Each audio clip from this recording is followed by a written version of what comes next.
So I write for the New York Observer. My name is Liz Crokin, and I think that the world should know about my most recent story that I did for them. It is about how Hillary Clinton is stealing not only from her supporters, she's stealing from her poorest donors.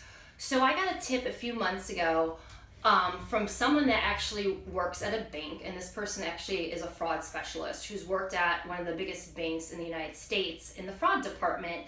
And he told me that he gets up to 100 phone calls a day from people, most of them low income, who have donated to the Clinton campaign like $5, $10, or $20.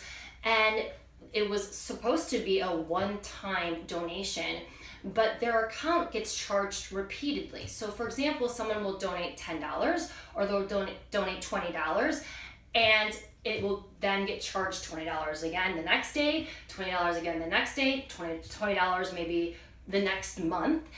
However, interestingly enough, these charges stop just shy of $100.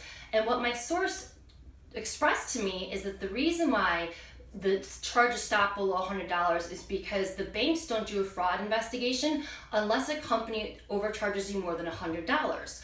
So I got this tip and I looked into it more, and I found dozens of people who have been overcharged by the Clintons, including an 81-year-old grandma from Minneapolis, Minnesota. Now, she got charged multiple times, and some of you might say, well, maybe she, went online and she clicked to get, to give recurring donations. But guess what?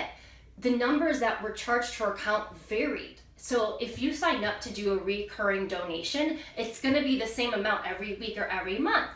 And her credit card got charged different amounts, which proves that wasn't a recurring donation.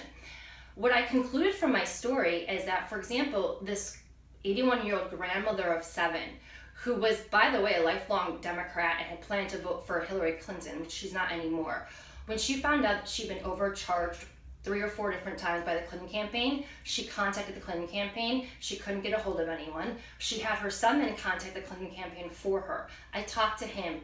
It took him calling them 50 times before he got someone on the phone. When he finally got someone on the phone from the Clinton campaign, they said that they would give his mother the money back and refund her the fraudulent charges.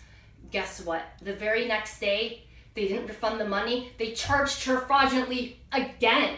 Now, I'm doing more investigating on this story, and I'm finding a lot more examples of people who have been overcharged. One woman who worked on the campaign was overcharged thousands, and she wasn't refunded her money back until she threatened to go to authorities. I think this is a very important story for every single person in this country to hear, whether you're a Republican or a Democrat. Hillary Clinton has been systematically overcharging and fraudulently charging some of her biggest and poorest supporters.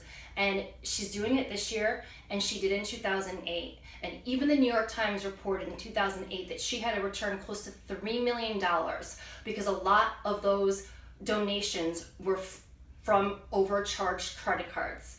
So, I'm Liz Crokin. This story is on the New York Observer's website, and you can follow me on Twitter at Liz Crokin. And again, spread this everywhere. I just think that every American deserves to know what kind of corruption is going on with the Clintons and her campaign. It doesn't matter who you support or what party you're a member of. Everybody deserves to know the truth about every candidate.